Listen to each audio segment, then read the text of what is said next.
Welcome to the Sober Nation FM podcast, where we're putting recovery on the map.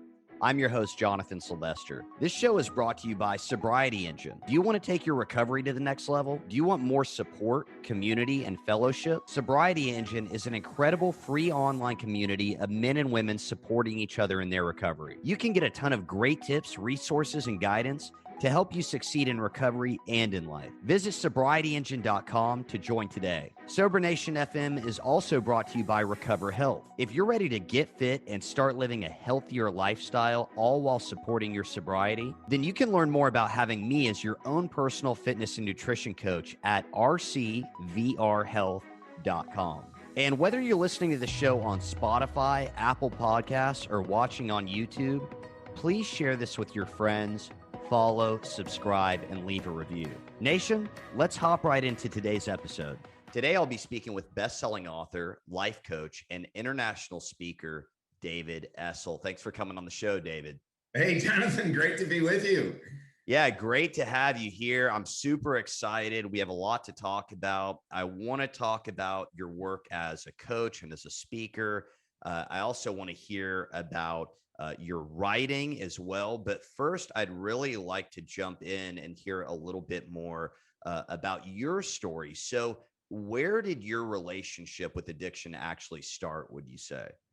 Jonathan, it's a kind of a bizarre start, but it's something that now I look back on and realize the signs at about between 8 and 10 years of age, probably about 8. I was a very difficult child, extremely sensitive, like all of us addicts and alcoholics are. We're outrageously sensitive. And my parents didn't know how to handle a sensitive child. So the only emotion, and this is not blaming my parents at all, but the only emotion they understood was happiness. So if I came home and I was an athlete and I came home and had a bad game, like they wouldn't allow me to have those feelings of anger, resentment, frustration. It was always, oh, you'll do better tomorrow. You'll do better tomorrow. Well, as a child, when you're not allowed to express your emotions that people deem negative, sadness, shame, guilt, anger, rage, resentment, it's got to go somewhere. And so for me, at around 8 years of age, so angry, I went downstairs. I was raised in Syracuse, New York, where we actually had cellars. I live in Florida, and there's no such thing as a cellar here. My mom used to do her own jam. And I found by eating a half a bottle of jam, I totally calmed down. Wow. All of my anger was gone. So you know where I spent most of my time, Jonathan, in the cellar, right? It's like 8 to 10, 8 to 12. Then at 12, we had a summer camp and I wanted to hang out with the 16-year-old guys. And the only reason at 12, the only way they would let me is if I drank. So I had my first beer at 12 and it was freaking magical. Like all of my cares and worries in the world were gone. My parents down my ass. It didn't matter anymore. I was in an altered state. And that's the beginning of it. And then at 13, I'm into pot. At 16, into cocaine, Quaaludes. I mean, everything in the world, mushrooms, You name it. As we move forward, though, one of the most difficult things as a former, and I don't even call myself, Jonathan, a former alcoholic addict. I'm just David Essel. Sure. But in my past life, when I was in the world of addiction, It is so hard to see our blind spots. I've been a counselor for 42 freaking years, and I can tell you, trying to find your blind spots on your own is impossible. So it wasn't until I actually had an opportunity, and part of it was in 1990, I was suicidal. And in the suicidal rage that I was in, I had all the materials planned, the day planned of how I was going to take my life. And it was addiction driven. Because from when I was a little kid, Jonathan, I had so much anxiety, and depression was huge in my life. So I self-medicated until 1990. And then I couldn't do it anymore. And about 10 minutes before I was going to take my life, I chickened out. Quite honestly, I just chickened out, grabbed a phone book. In 1990, there was no internet. We had phone books and we had actual phones on the wall. And I called every psychiatrist in town and no one would take me in. So finally, I just circled one, and I'll never forget the guy's name, Jeffrey Liu, a psychiatrist, drove to the office, walked in the door. The secretary said, I told you we can't see you for 3 months. And I said, I'm sitting here until the doctor comes out of that office. I am not leaving. Go to the hospital. They can help you. I'm not leaving. At around 6 o'clock, he came out and he was shocked to see me there. The secretary had already left and he said, what are you doing here? And I said, I wanted to kill myself today. And Jonathan, the most amazing thing happened next. He said, son, come right in. I can help you. Hmm. And that was the start of my healing. That was the bottom, if you want to call it. When we talk about bottoms, there's no such thing as a bottom. Right. A bottom for a 16-year-old is a hangover, and he or she says, I'm never drinking again. And then you can have 60 UIs and lose your license and never quit drinking. So a bottom is a personal choice. That's all a bottom is. However much pain you want to go through, the bottom is endless. You can lose lives, you can kill people, you can do whatever you want to do. You can lose marriages like I did. You can lose it all until you find your bottom. And a bottom is simply your choice. Yeah. Well, they say the bottom is when you stop digging, right? That's where the bottom is. So now you get into, you're doing therapy. I know clearly there was a lot of work that had to go into this process, but what does it look like for the most part? What is the work that you're doing? And how does it progress? How does the recovery progress, if you will? Jonathan, great questions. We do this very differently. We have a holistic addiction recovery program that we created 30 years ago. And, we believe, without being cocky or arrogant, it's the best program in the world. And the reason why is that we go after everything that 12 steps can't do, everything Celebrate Recovery can't do, everything Smart Recovery can't do. And it's not that those programs don't help some people. But, the weird thing is the success rate in 12-step programs is 10%. Their success rate is 10%. They're heralded as the go-to addiction recovery program in the world, and they have a 90% failure rate. So I went through a treatment center. I went through 12-step program. I went 120 days to meetings in a row. I got everything I could out of it. And I'll tell you, the number one benefit of 12-step program, any kind, Nicotine Anonymous, Alcoholics Anonymous, Food Addicts Anonymous, Sex Addicts Anonymous, it's all the same thing. The one major benefit is walking into a room and admitting you have an issue. To me, that's the biggest benefit of 12-step, but we have to be realistic. Now, listen, if 12-step works for you and you're watching this and you're pissed off at me right now, that's okay. As long as it works for you. I'm a 12-step guy and I feel okay about it. Good. I'm hearing you. And it's like, if it works for you, work it. If you love it, love it. But watch this. Have you cross-addicted? Most people in those programs, most people in all programs, Jonathan, cross-addict. I did. With all my brilliant knowledge in the world, when I got out and got totally clean, I went right to sugar. Okay. I consumed huge amounts of sugar. Other people go to nicotine. Other people pot. Other people all kinds of caffeine. Oh my God.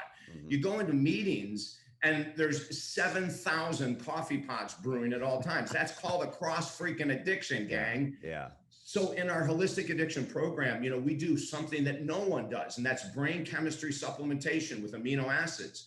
Jonathan, there is so much power to help the brain reclaim its ability to focus, mood elevation, that brain chemistry supplementation with amino acids helps, but you don't hear that talked about.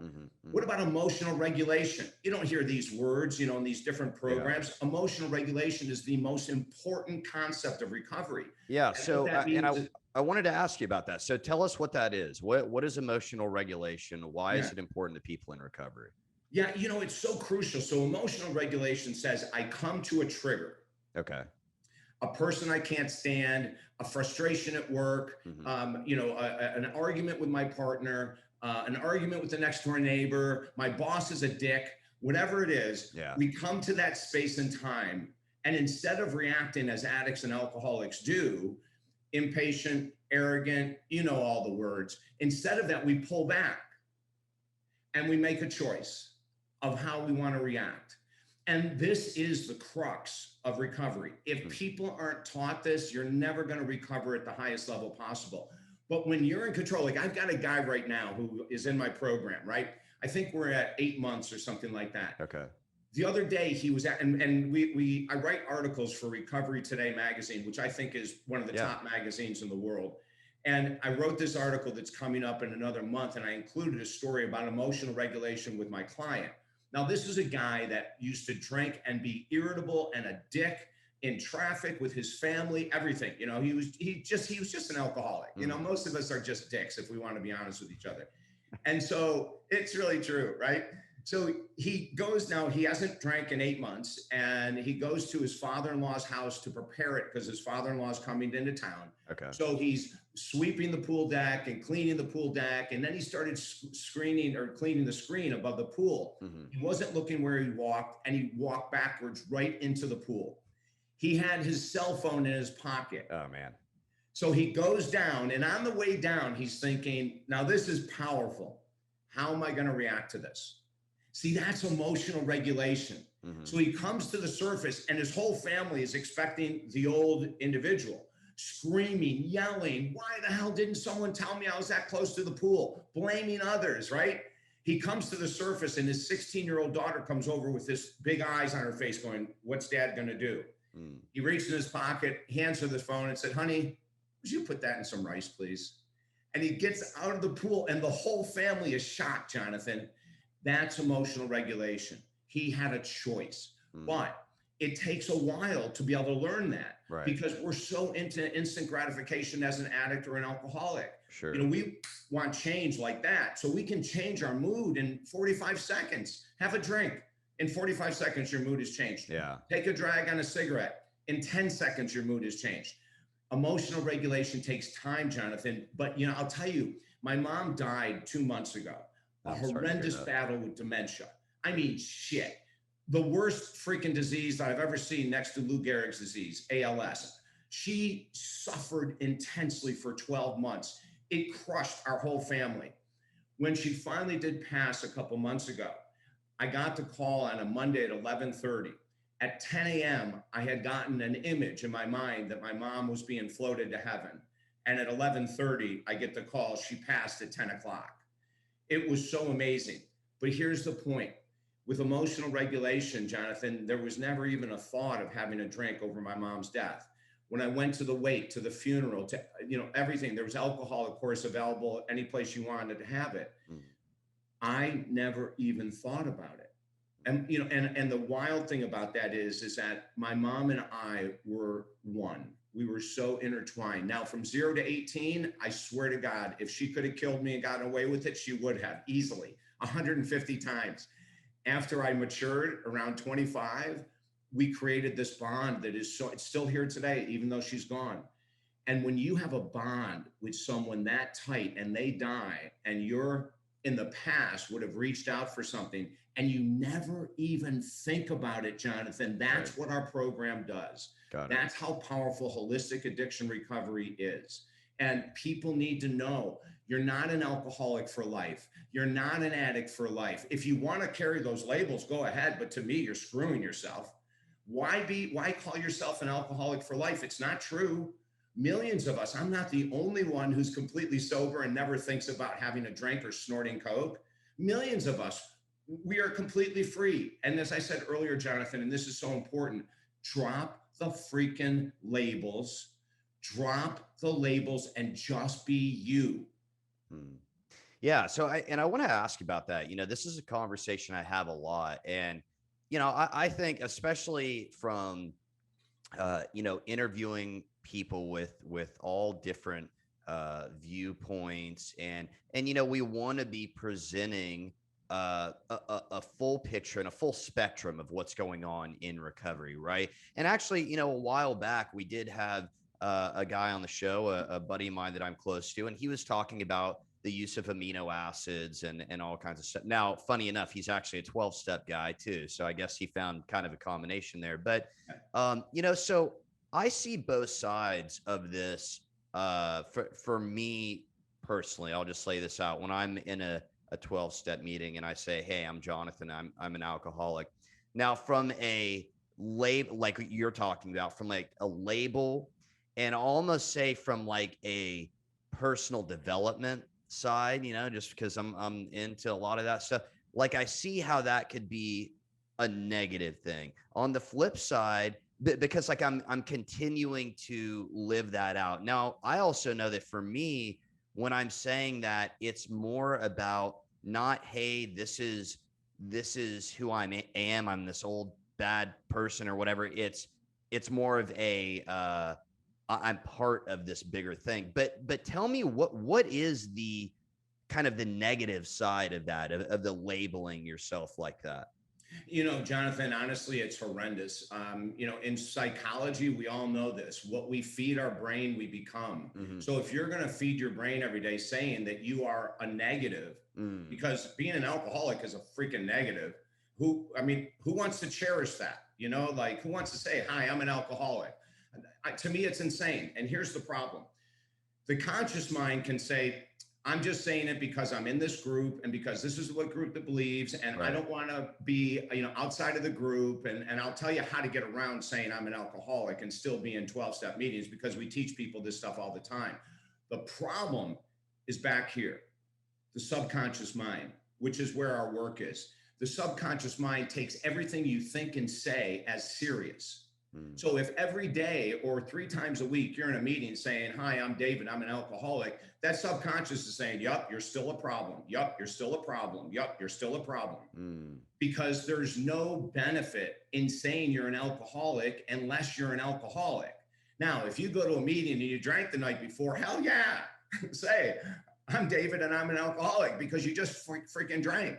But otherwise, it will take you down. It limits your growth. It limits your ability to have the highest levels of self-esteem and confidence possible. Because when someone says that they're an alcoholic, that is not living the life of your dreams. I can promise you that. That's not what we grow up to be. Yeah. Hi, I'm an alcoholic. I've been waiting my whole life to be able to raise my hand and say that every day. Now I feel better. To me, Jonathan, again, now listen, it sounds like I'm really beating up the 12-step program, and in a way I am.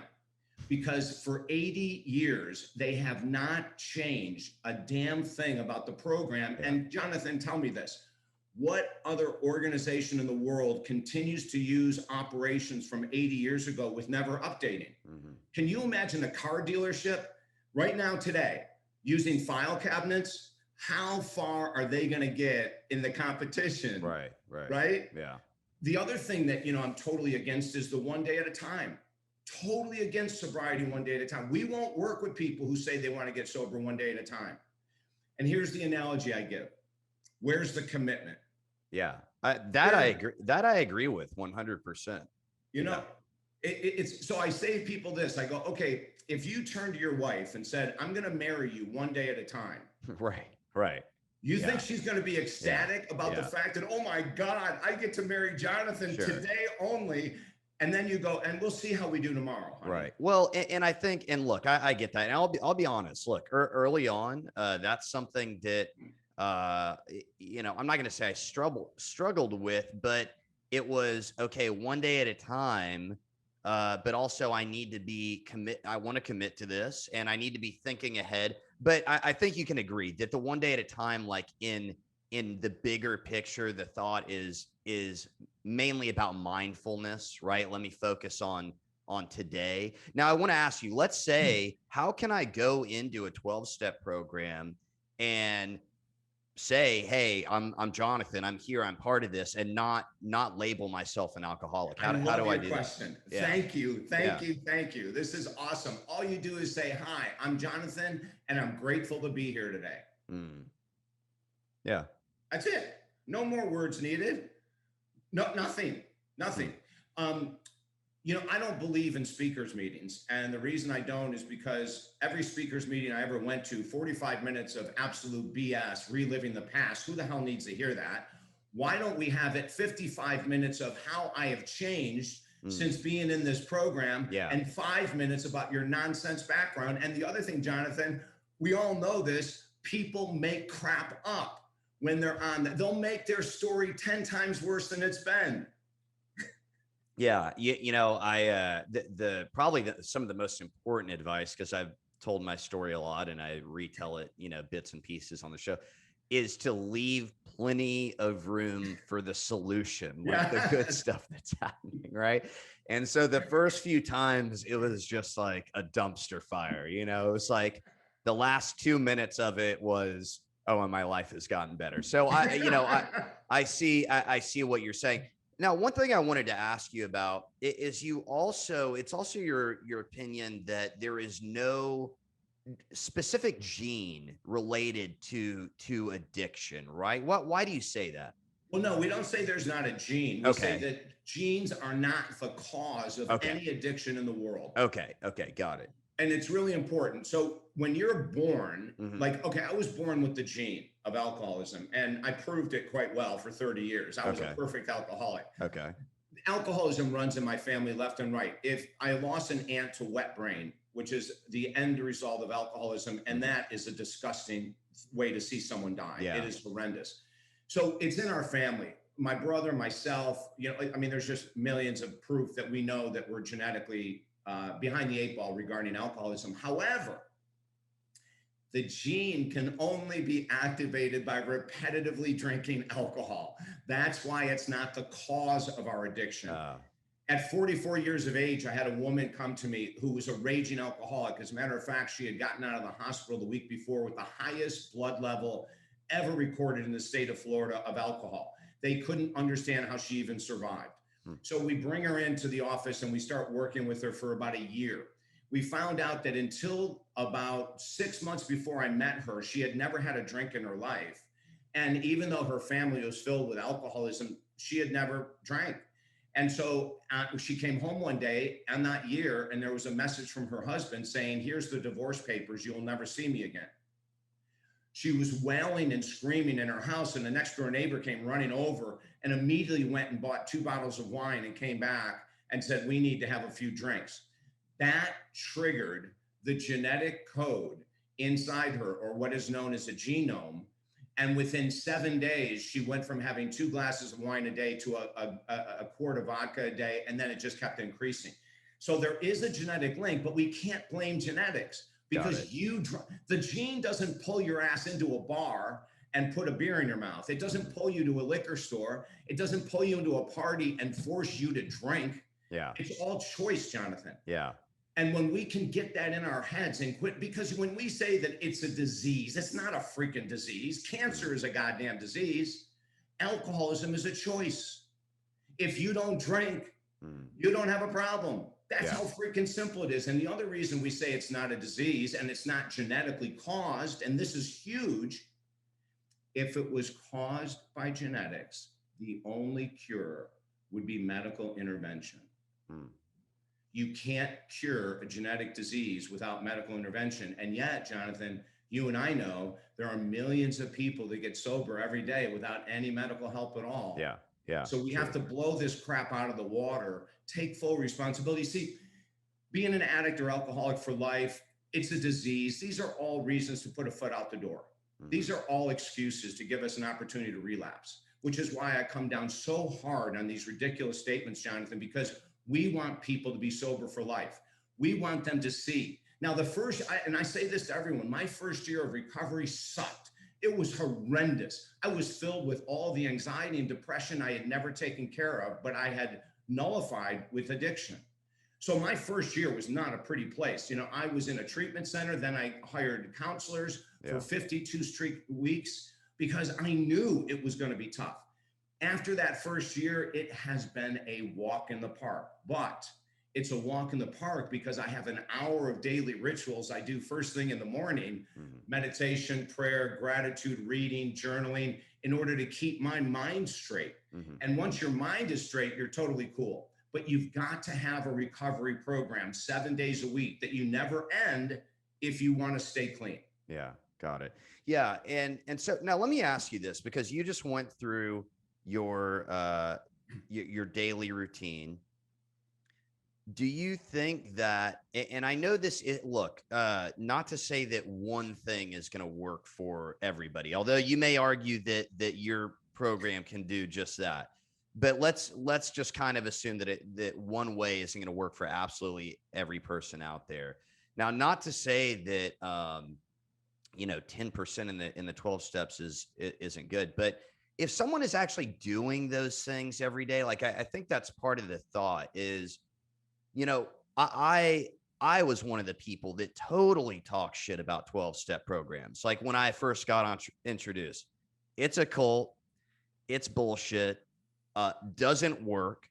And now I know this is not everyone. Okay. So if there's someone listening and 12 steps really didn't work for them and they put in the effort, not speaking to you. For me, what I did was I went in, expected some kind of osmosis reaction to work by me just being in the room, and didn't do any of the things that were being suggested. The thing's very similar to what you just said. Hey, prayer, meditation, boom, boom, right? Do these things.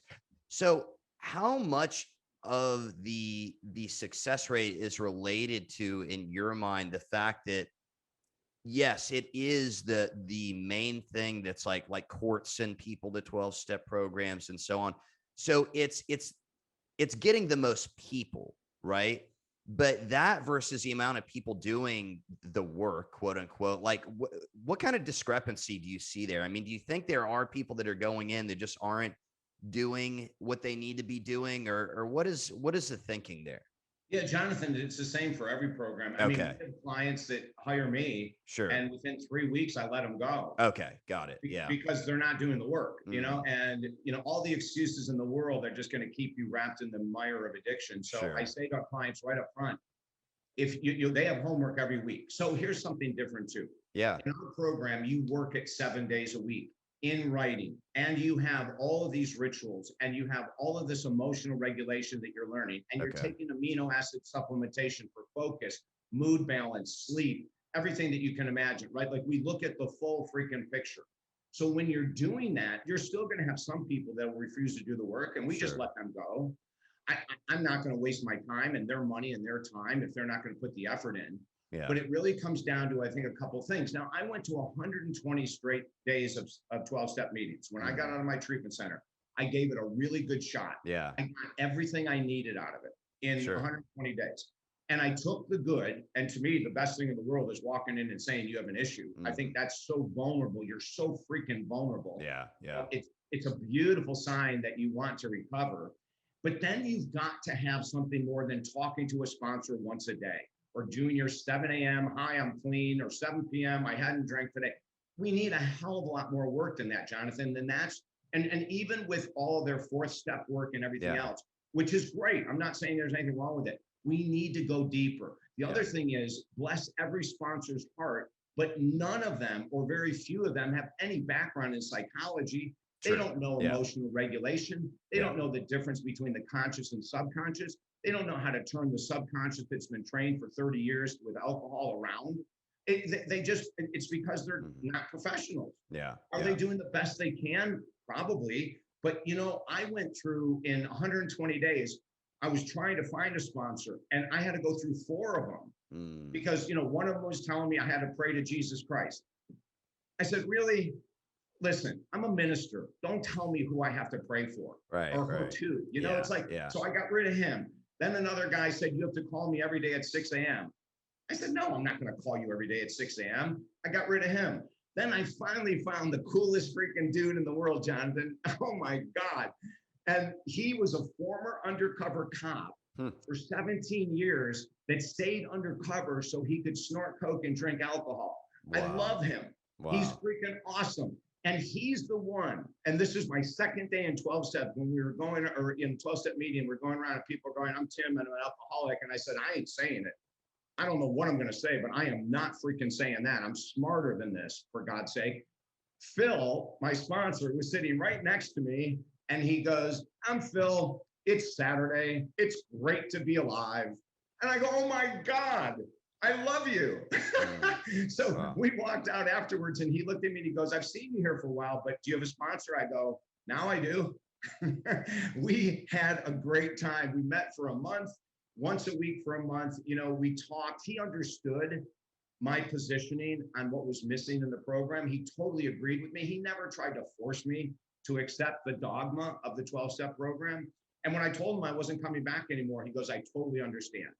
Now, that's a guy that's open-minded and Sure. really wants people to heal. Yeah. Yeah. But if 12-step doesn't work and you like group work, go to Smart Recovery. Right. If Smart Yeah. Recovery doesn't work, go to Celebrate Recovery. Mhm. If Celebrate Recovery doesn't work, go to Rational Recovery. Rational Recovery is very different than Yeah. most other programs out there. Yeah. So, like, you have 1,000 options. Work with me, for God's sake. Yeah. Listen to this.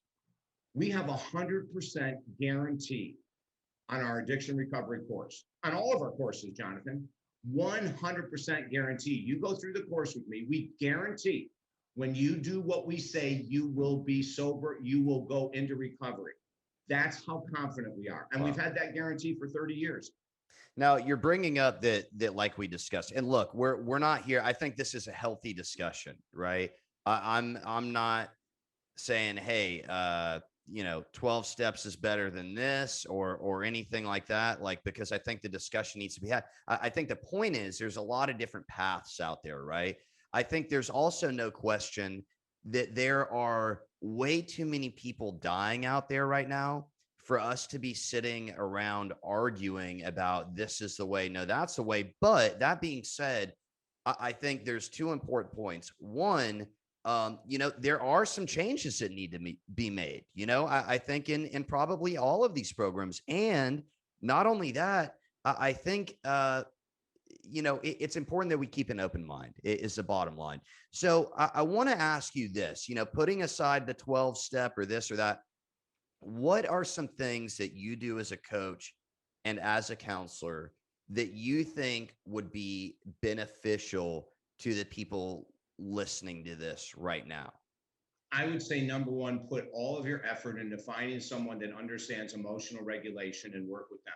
Listen, here's the bottom line. If you haven't been able to get yourself clean by now, you're never going to do it on your own. That's just purely a fact. Drop your ego, get humble, hire someone that knows the world of addiction and knows emotional regulation. It's the most important thing. When you're emotionally regulated, you say, okay, I'm going to a wedding. What do I need to do to prevent any chance of a relapse? Well, one thing would be to get a sober buddy to go with me. Another thing to do would be to call every freaking person that I know that's going to be there and tell them I'm in recovery. And I'm being dead serious. That's emotional regulation.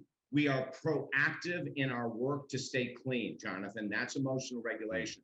So that is the most important thing to learn. And there's 1,000 tools to learn it. Okay, there's a band on my wrist right here.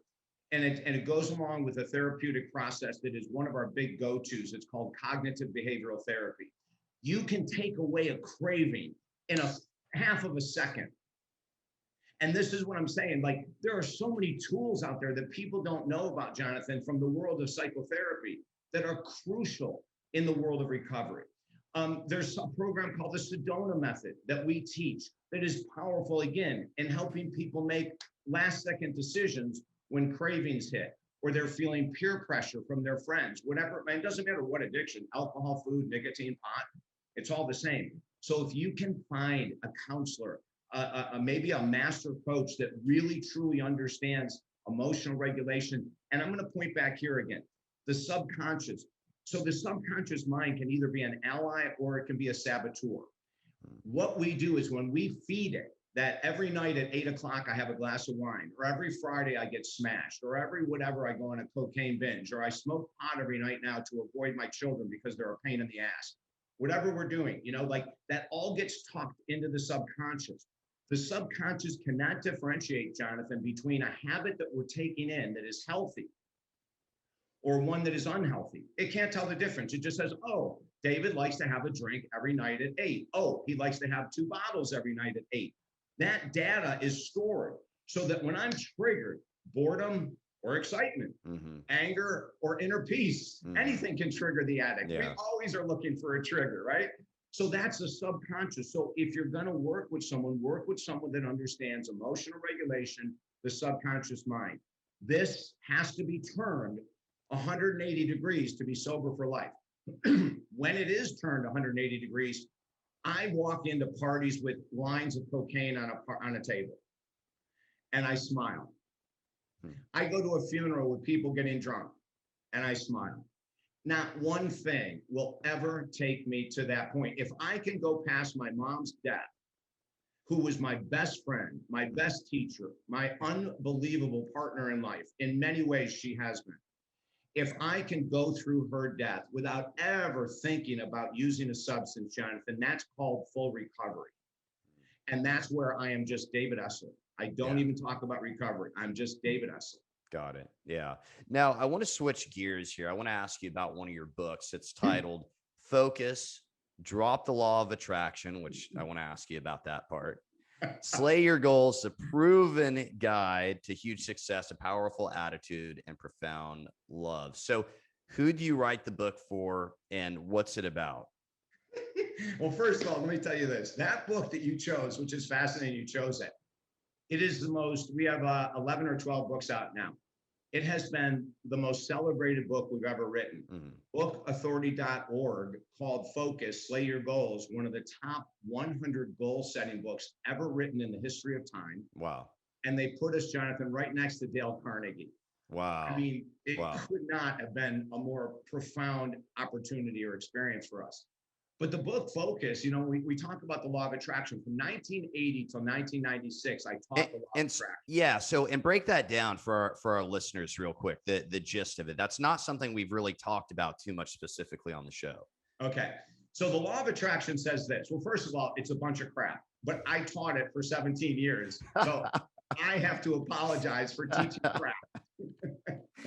The law of attraction says this. It's so sophomoric. It's so kindergarten-like. It's so fantastical thinking. It's ridiculous. Whatever you put out with your thoughts to the universe, whatever the universe is, it must return in kind. It is the biggest piece of crap theory that I used to teach. It's the biggest nonsense. Do you know how many times, as a matter of fact, this is how I exposed myself that it was nonsense. 1996, Jonathan, I got a chance to interview one of the most profound teachers that ever walked this earth. He died a couple years ago. He radically changed my life in 1987. And then in 1996, he chose my radio show as the only show in the world to promote the 40th anniversary of Transcendental Meditation. Wow. Transcendental meditation is my go-to. I've been doing it since 87. We teach it. It's freaking amazing. To me, it's the most powerful form of meditation in the world. And every addict, alcoholic, whether in use or sober, really should be doing intense meditation daily. So we get Maharishi on the show. He selects our show. We couldn't believe it. And we had this great interview. And he is one of the most intelligent people in the world. So we were on a break. And he says to me, hey, you really love this positive thinking stuff. And I go, oh my God, it's phenomenal. He goes, does it work for you? I go, yes. He said, you believe in affirmations? I go, I sure do, because this is where the law of attraction lies.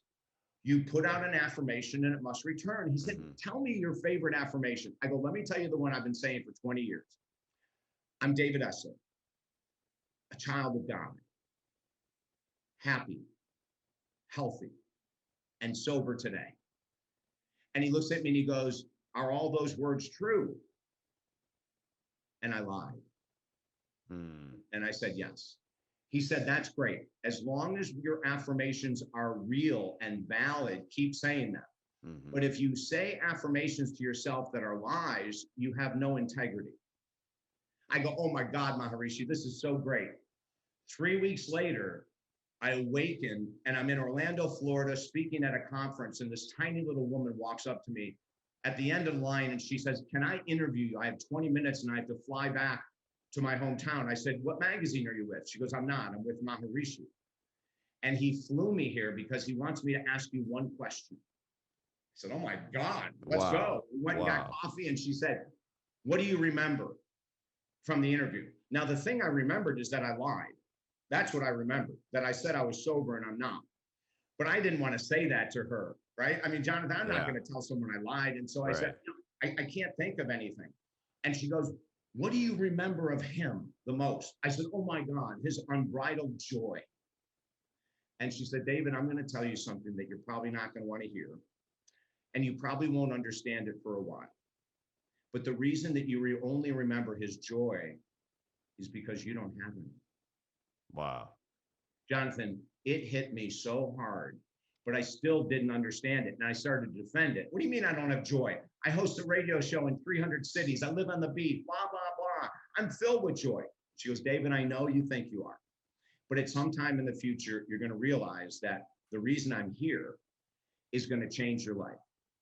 3 weeks later, Tuesday afternoon, 1996, 2:30, I come back from another 4-day cocaine alcohol binge. The sheets in my bed were filled with blood, which is very normal when you're a binge cocaine addict. I get up, I look in the mirror at 2:30, and I said, you have no joy. The law of attraction that I had been fooling myself with for 17 freaking years made me feel great every morning. I'm David Essel. I'm a multimillionaire. I'm David Essel. I'm sober. I'm David Essel. I'm a size 2, even though I'm a size freaking 18. It actually reduces your motivation to change. It destroys your drive to change, because after a month or 2 months or 6 months or 17 years, in my case, of saying an affirmation that never comes true, you eventually give up, Jonathan. Yeah. And it's a lie. You know, how many bodybuilders do you know that have medals standing on the stage via affirmations and vision boards? Mm-hmm. How many surgeons do you know that became brain surgeons via affirmations and vision boards? Because according to the law of attraction, whatever you throw out there must come back in kind. Right. You know, it's so sophomoric, Jonathan. And so, you know, when we write our books and we say 12-step is limited, law of attraction is limited, it's because we want people to know the truth. It's not because I'm promoting David Essel as the only truth bearer. Oh my God, there's millions of people that have the same philosophies that I do, that understand what it means to be recovered, that understand what it means to actually work. You know, the people that teach the law of attraction, it always shocks me. They make money from selling a fantasy. Right. But again, all the clients, I'm 42 years, Jonathan, I've never seen someone recover because of an affirmation or make $1 million because of an affirmation. But I have seen people become incredibly successful when they do what 90% of the rest of us won't do, the hard work. The hard work. Yeah. Got it. So how do you actually slay your goals? Like what is it that you lay out in this book that I don't want to diminish it, but you know, just for the sake of time, what is the gist of what you lay out, and what could the listeners really take away from what's in this book? In 1996, we came up with a program called the One Thing Theory. And the One Thing Theory states this: at any one given time in life, there's only one goal to go after. Mm-hmm. It's the one you've denied, delayed, procrastinated. It's the one you don't want to do. That goal is your goal to freedom. It's your key to freedom. It's your pathway to freedom. But most of it, Jonathan, what we do is we come in to hire someone like me and we go, I want you to teach me how to make $1 million. Well, guess what?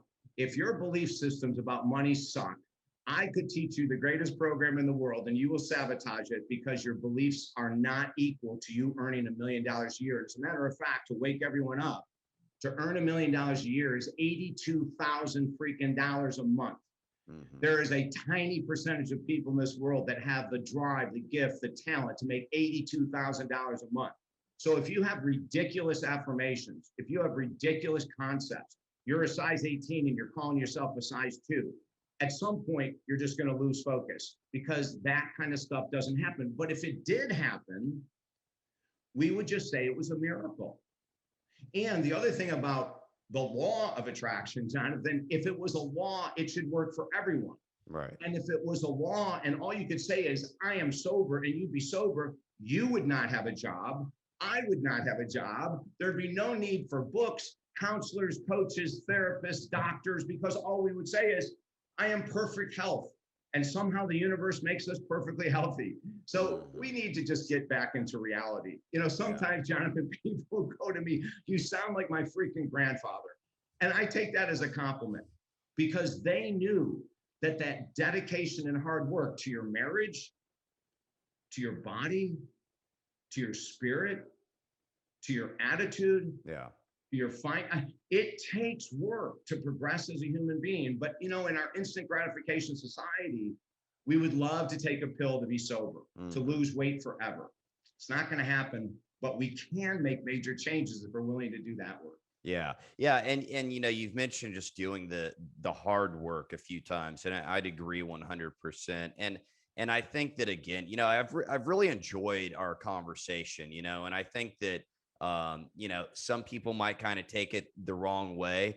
For me, what I'm taking it as someone that's in a 12-step program, is really, and I've had this conversation a lot lately too. It's really, there needs to be more that we're doing. We need to be trying different things. I mean, I think that even when someone gets into, let's say, a particular program, no matter, you know, 12-step smart recovery, no matter what it is, even your program, I think we still need to be looking for other ways to add to our recovery and to live a happy and healthy life. And I think that's really the most important thing, is to keep kind of searching for that and keep doing the hard work, like you said. So I really love that. I think that's a great point. Now, before we wrap up, David, I want to ask if there's maybe one piece of advice you'd like to share with the Sober Nation, whether it's for someone that's been struggling to get sober, someone that's been sober for a while and really just not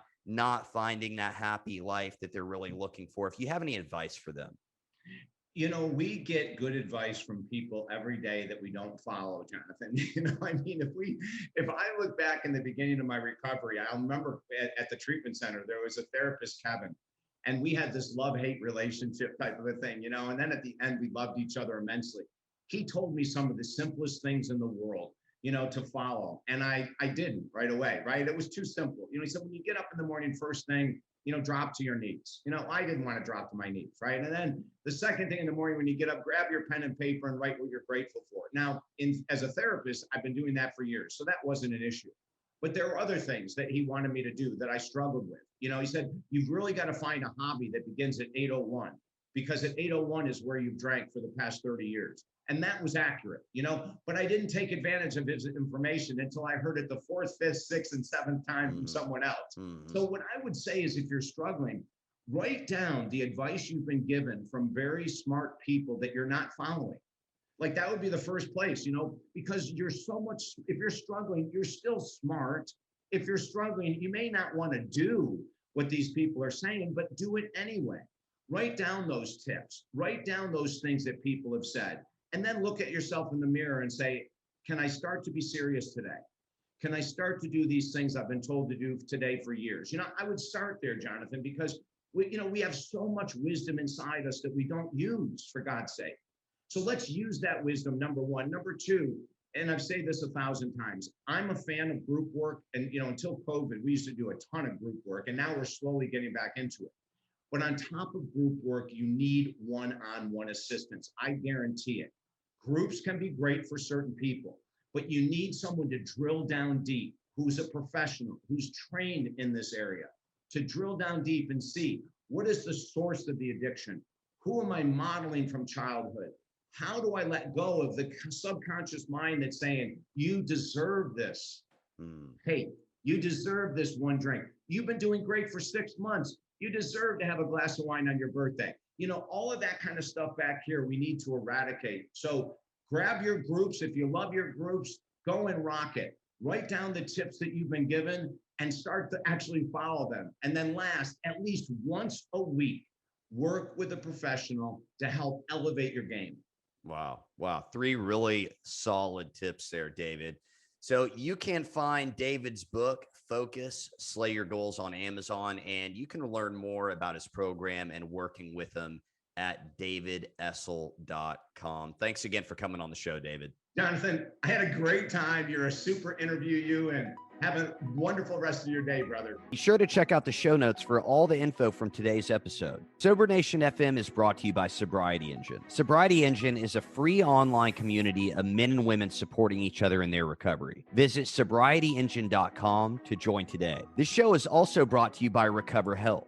If you're ready to get fit and start living a healthier lifestyle while supporting your sobriety, you can learn more about having me as your own personal fitness and nutrition coach at rcvrhealth.com.